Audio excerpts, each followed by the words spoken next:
I'm going to tell you how to plug the outputs of a matrix back to its own inputs, among other things. So first we have to remember what a matrix is. Don't be intimidated. A matrix describes a linear map in terms of how much each input coordinate contributes to each output coordinate. So here, the first coordinate of the input is contributing by a factor of 5 to the first coordinate of the output. Okay? So we can represent this information in two ways, either as a rectangle or as a diagram. So if you happen to know me, you can probably guess which one of these I'm more excited about. When we do matrix multiplication, that's doing the two linear maps one after another. So what we do is we find the total contribution from each input to each output. That means we multiply the numbers along each path across, and then we sum them up as per the usual matrix multiplication formula. So I'm aware that most people in this room probably know what a matrix of numbers is. So maybe I can try to fix that problem. To a category theorist, a number is an arrow. What is a matrix of arrows in a category? I will tell you. So just like before, we have some finitely many inputs and outputs, but this time we're going to label each of them by an object of our category, and between each input and output, we're going to put an arrow with the appropriate source and target. So that's a matrix of arrows in a category. Why would you want to make a matrix of arrows in a category?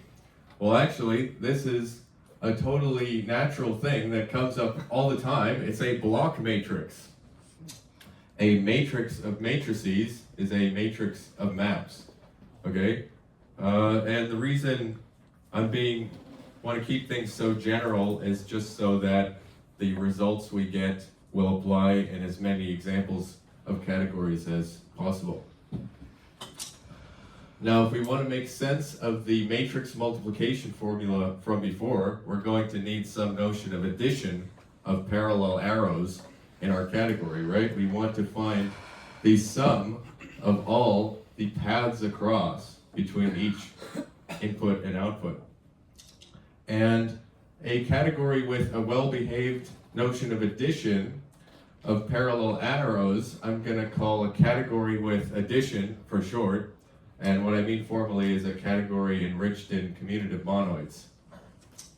Examples are vector spaces, category of vector spaces, or R modules for any ring R or semi-ring R, or even just a ring R itself viewed as a one-object category. These are all categories with addition. Now, when you have a category with addition, the category of matrices, of arrows in that category, is also a category, and that's called a category with finite byproducts. Okay, it's called that because byproduct is another word for direct sum, and the objects in the category of matrices are these direct sums of objects in our original category. So that's a category with finite byproducts. It's a category of matrices in some category with addition. That's a fine definition for our purposes. So now we know what a matrix is. So let's go back to matrices of numbers just for a moment. We saw that to form products of matrices, we find all the paths across, and so we can guess what it should mean to plug an output of a matrix back to an input. We do it like that. We put a loop in the picture, and then we find all the paths across from the available input to output as usual. So let's do that. Let's find all the paths across in this picture. We can do this one, we just go straight across, or we can go down, then loop around, then come back up, or we can go down, then loop around twice, and come back up, and so on. So we have this infinite sum of paths across. And if we ignore any convergence issues, here's what we get. So this is all the paths across in that picture. And if you like math, you might recognize this thing. It's a geometric series. That's not category theory, right? So let's make it category theory. If you notice, everything in this expression is meaningful. It all has meaning in a category with finite biproducts. It's just that maybe this additive inverse here doesn't exist, or maybe this inverse arrow doesn't exist. Okay? And so this is this expression, algebraic expression for all the paths across from V to W in this picture. But more than that, it's a partial trace, which I'll explain in a moment, but that means that it serves as a reasonable model of iteration. So this expression serves as a reasonable model of iteration. So what is a partial trace? Well, maybe you've been living under a rock, but there's this abstract notion of what it should mean to have many input, many output composable diagrams where you can plug the outputs back to the inputs, and it's called a trace monoidal category. I'm not going to go into the details, but it's an algebraic structure that serves as an abstraction of processes with iteration, and there's a bunch of rules that ensure when you draw diagrams with loops in them, everything works as expected. So for example, this is one of the rules that you need. And hand in hand with that concept is the concept of a partially traced monoidal category. This just means that the trace is only defined for some maps, not all maps. And that's what we have in our case of matrices. This isn't always defined. For example, here with the identity map, the trace isn't defined because you can't take the inverse of 0. You can't divide by 0. So that trace isn't always defined. Still, it's a reasonable question to ask whether maybe we can extend it to something that is defined everywhere. And the answer to that question is no, you can't. Actually, for any finite biproduct category with negatives that isn't trivial, there's no total trace on it. It's impossible. But maybe we can still extend it to a totally defined trace on some interesting monoidal subcategories. And as hinted by the title of my talk, I'm going to tell you about how to do this for monoidal subcategories of contractions. So, what is a contraction and an abstract category of matrices? Well, there's still a missing ingredient that we need in order to define it, and that is flipping. Matrices can be flipped. Now, people in this room, I think, like dagger categories, so I probably don't need to spend that much time on this, but I'll still say a little bit.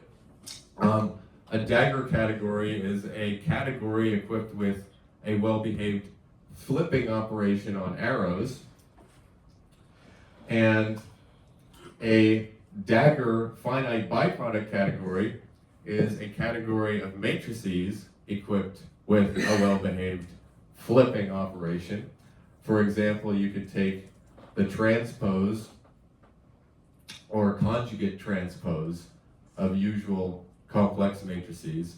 Those are dagger categories, dagger finite biproduct categories.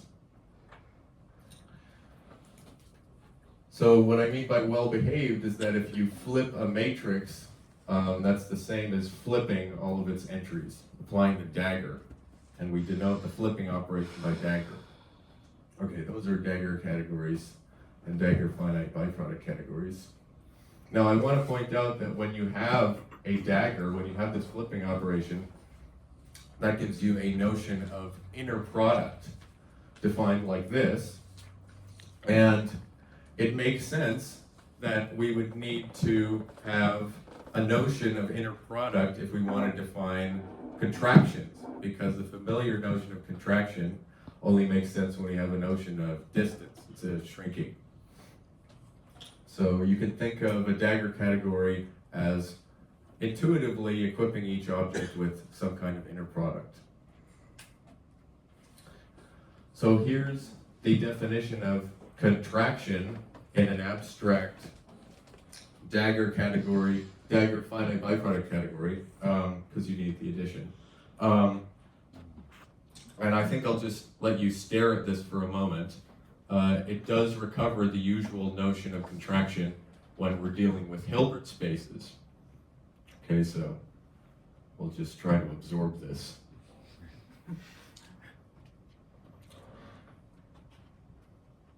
There's a hint.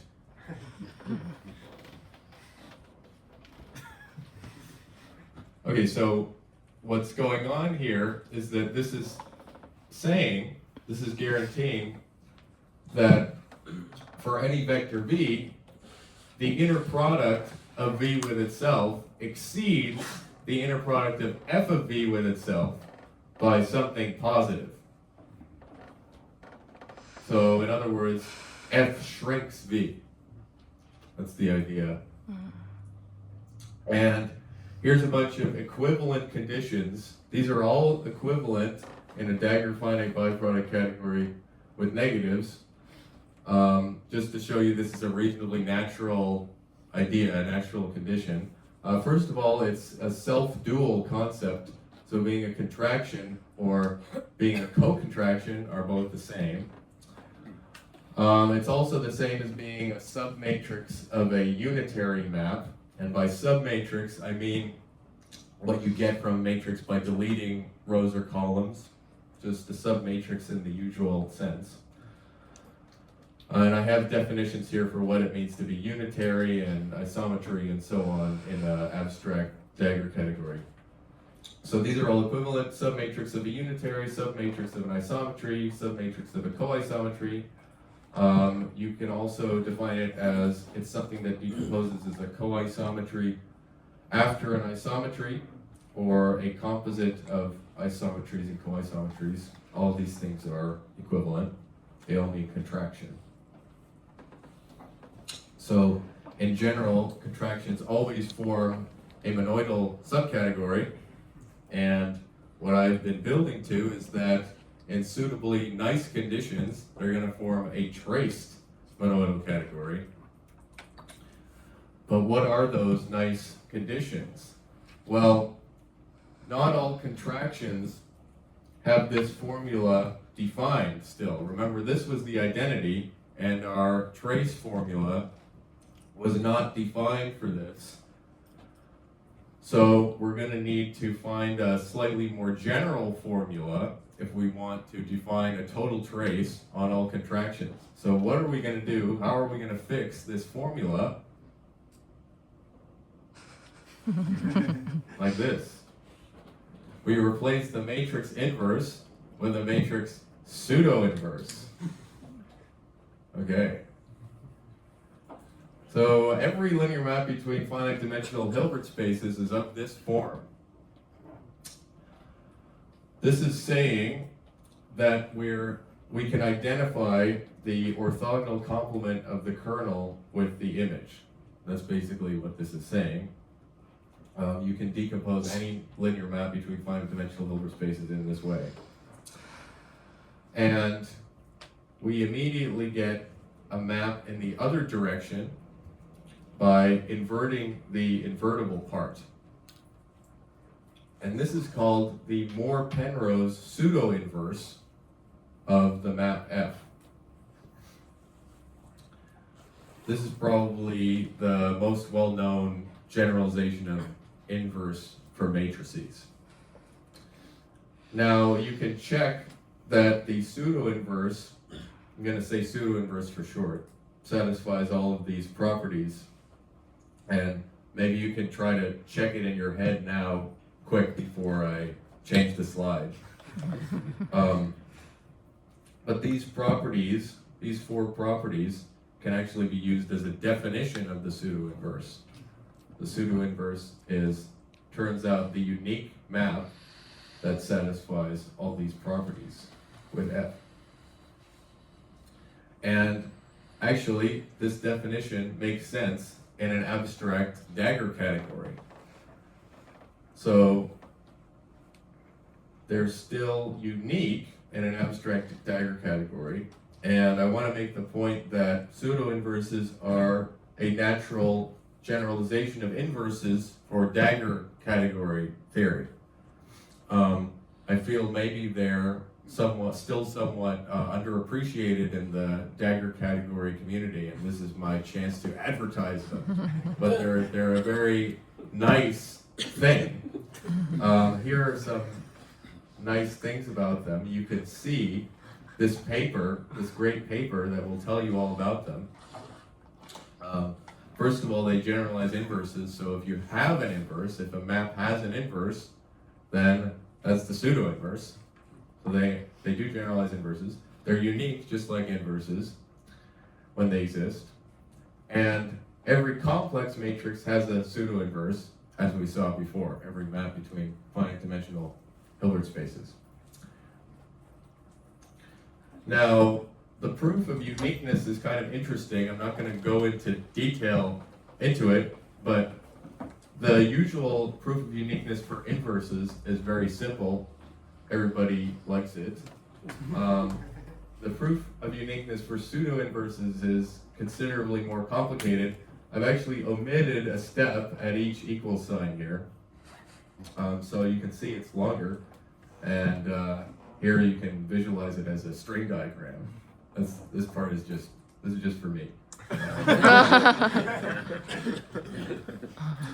And here's some justification that they're categorically natural. If you don't care about this, you can just ignore this slide. But pseudo-inverses are the same as inverses in the dagger idempotent completion. So an arrow is pseudo-invertible if and only if it constitutes some isomorphism between dagger idempotents. So this is a pretty natural categorical thing.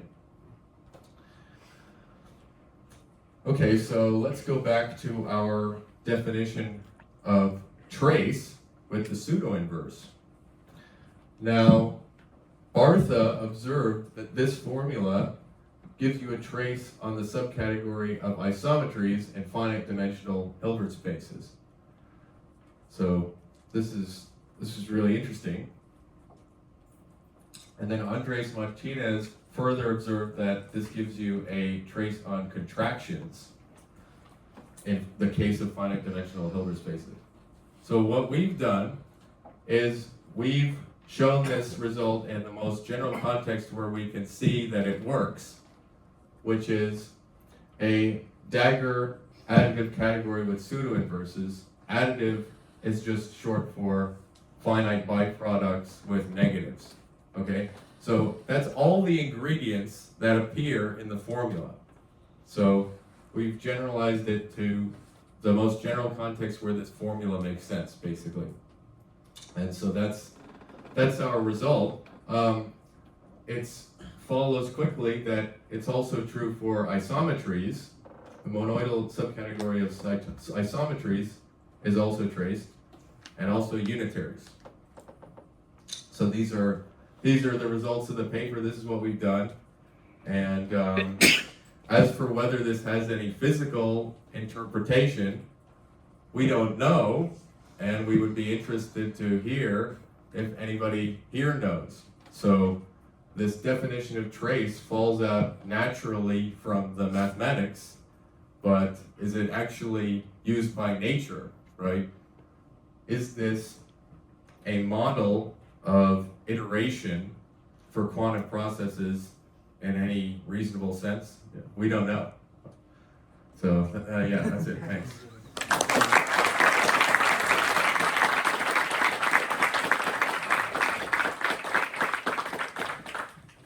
We have some time for questions.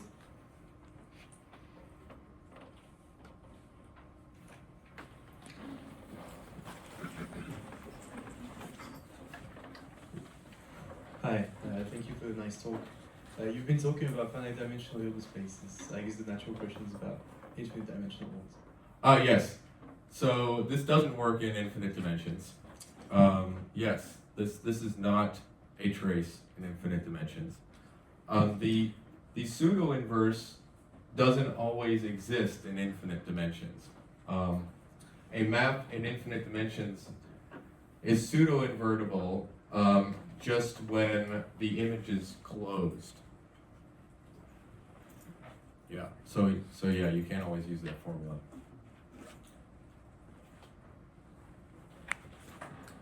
I'm curious about in the definition where you had the iteration and we first saw the geometric series. Mm-hmm. But one thing that I haven't gotten out of my head is that geometric series don't always converge, right? Depends Yeah, on, good point. like F22 or whatever.